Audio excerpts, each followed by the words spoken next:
Hey folks, Grant over here at Local Cooling Farms. We are doing something that we haven't really done before. So this internal road that we have is a heavy duty all-weather internal gravel clay road because the farm that we have is a failed subdivision. It was corn soybean fields. They wanted to throw up a neighborhood real quick after Hurricane Katrina. We're 60 miles north of New Orleans, so folks saw some dollar signs, put in a subdivision real quick, utterly failed. They put it in a flood zone. They sold a handful of houses, and then now we have it. And part of the deal was utilization and ownership of this road. And so it's pretty cool because the road splits the farm down the center, and then we built off all the paddocks so we can just use that main road. This is the cul-de-sac, the turnaround point right here, so you can see all the gravel. And then they ditched. It's hard to see because all the growth, but they got ditches and culverts and everything put in. Anyway, so we use it now. When we thought about, we had the 16 acres next to it, and then we had the opportunity to buy the 45, so we've got 60.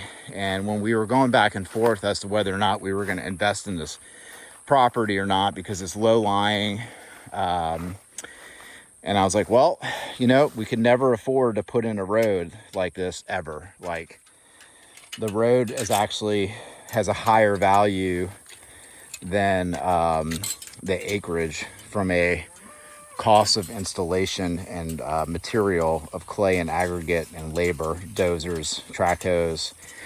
And so anyway, so we've got this road. I'll probably be talking about this road forever because it's a unique thing. But anyway, since we put in the internal fence, it's 3-strand high tensile hot, which is this right here.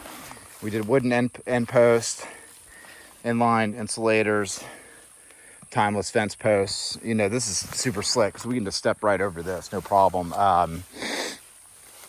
Because we fenced out the road itself has, become a paddock, right? Because now I got a fence along parallel to the road, and all of this stuff up in here is, we've grazed it with the goats, but we've never really, I say that's kind of a loose statement.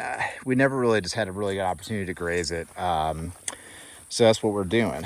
There's not a lot of stuff in there for the cattle, but there is a decent amount of stuff. But the most important thing is, we're utilizing the animals to drop manure and help grow more stuff on that section on top of all that clay, that packed clay and gravel. All right, so we're gonna move this. I can't wait till we get our spring gates in. We need like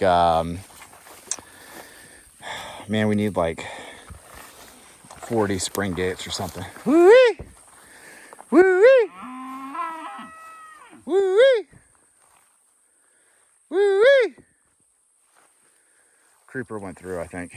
Yeah, he's over there. Woo-wee! So the other thing is that we're super dry, so there's no water in these ditches. So these guys can't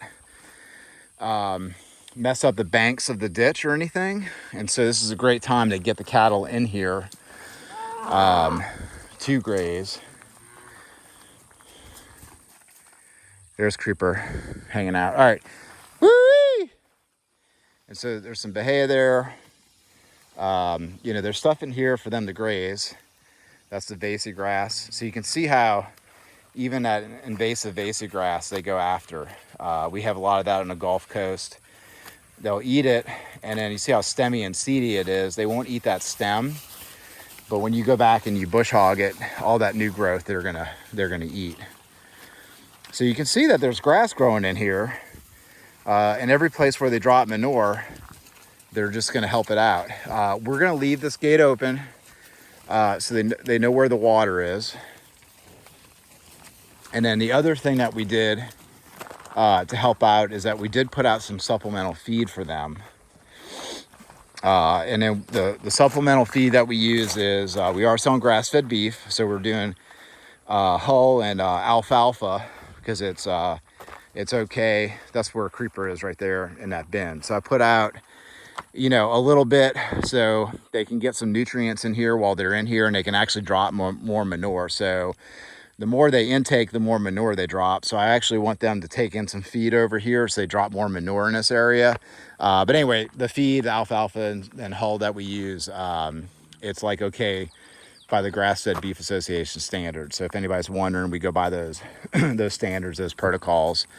So this is pretty cool. That's my deer stand right there. And this will be the first time that we've grazed the cul-de-sac with the cattle. The folks who tried to build the subdivision, you know, they definitely did not envision cattle being here. That's for sure. So you can see the culverts that are in and all the ditching work and stuff like that. And so so the cattle are going to go into this area and back up into the corner over there. But I really want them to work all of this grass. I want them to go up into that ditch. There's a lot of nut sedge and different sedges up in there. And so some of this grass is, I want them to get in there and eat it and manure in there, because then we're going to increase the quality of all the forage. So this is the area where they were. We're just doing a big U-turn right up here. So we're right here. So that's what we're doing today on this Sunday. Little supplemental feed. There are some, you know, thoughts out there of, you know, grass-fed beef, you know, is it grass finished, grass raised, all this kind of stuff. The deal on the Gulf Coast is we have really shitty forage. I mean, we have a low quality forage on the Gulf Coast. That's because of our semi-tropical environment and the amount of our rainfall, and mild winters. It creates a low organic matter percentage soil, and the heat, there's oxidations, you know, so there's all kinds of variables of why we really have poor, low quality growth on the Gulf Coast. So traditionally, to have really high-end finished beef, your cattle producers on the Gulf Coast would send cattle off to feedlots and stuff, and then if they retain ownership, they can sell them, or they just sell them outright to where they're going to be fed in other states. And so the Gulf Coast is, for the most part, cow-calf operations where people are breeding. They're not finishing the beef to current standards. Of course, in our area, Bogalusa was a lumber mill, and there's still a paper mill there and everything, but it was built by the Goodyear company as a mill town. And the animal that they used, the oxen that they used in the area, were piney woods, known as Longhorn in Texas. It's a shorter phenotype though, and then cracker cattle in Florida. And that cattle was used here as oxen, as dairy, and as beef.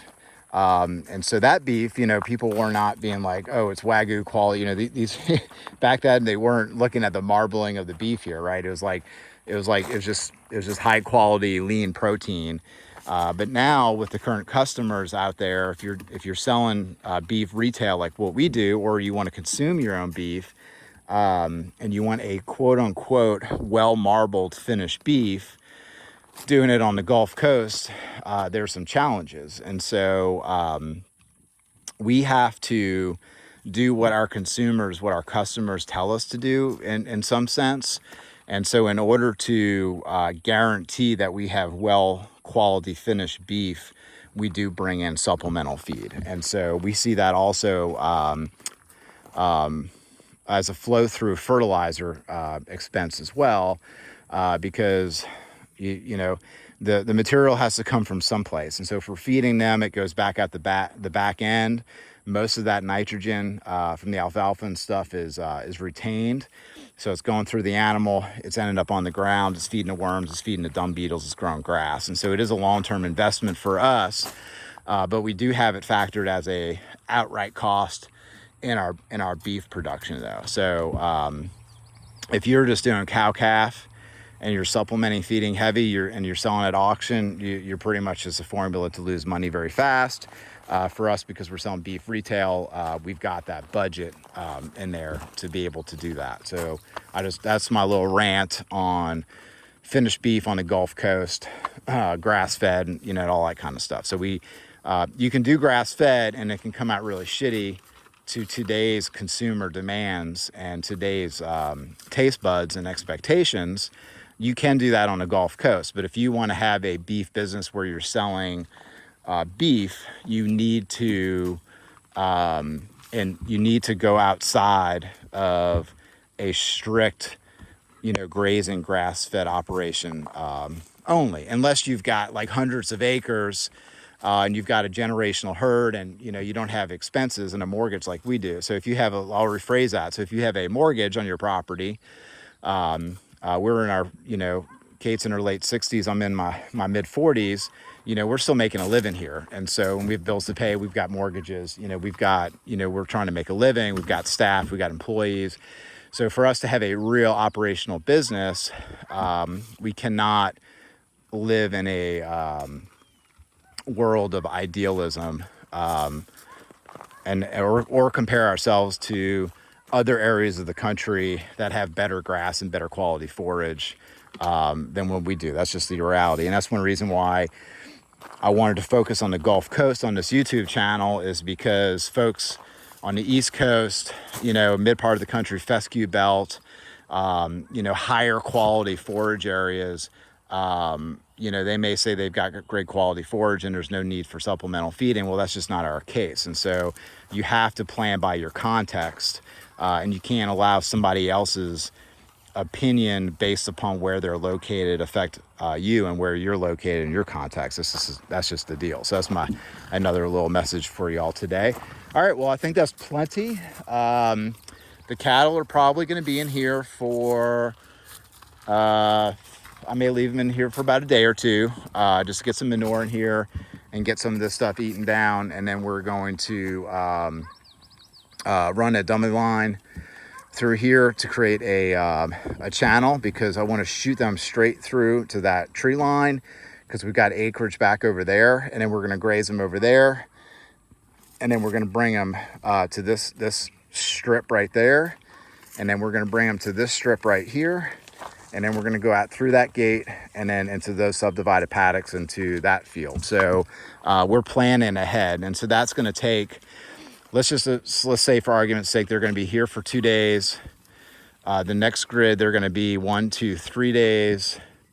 They're going to be here 4 or 5 days, 6, 7 days, and they're going to move. So today's Sunday, the 14th. So we're looking at moving them, right on the 21st, like next Sunday. We're basically going to be moving them into that grid over there. So that's our plan, our grazing plan. And then after we pull the cattle out of that area and bring them into this area, we're actually going to sneak the goats up in there. So the goats are going to go directly behind the cattle into that paddock after they're done with it. And so that's going to be in 2, 3, 4, 5 days. So Friday-ish, we're going to be doing that move. And then the goats are working this grid, like and then we've got a gate here, so the road is actually, subdivided, so we can have these like paddock roads. The goats are back up over there, so you can see them over there, and then they could run over here. They've been browsing up in this area right here, so there's a lot of good browse in here. We also were supplement feeding the goats while they're in this strip too. And there's a lot of Kogan grass and a lot of nasty stuff that we don't want. That's the Tacoma. It's our farm truck. It doesn't leave the farm, it lives here, and that's just some net fencing hanging on it. And I tell you what, maybe I'll do a video on this, but don't go out and buy a side-by-side or a four-wheeler, in my opinion. Man, go buy yourself a little, $3,000-$4,000, little, 4-cylinder Toyota and put the camper shell on it. Man, that thing is slick. So anyway, I love that little truck. All right, well, that's it. I am saying goodbye now. Y'all have a good one. Talk to y'all soon.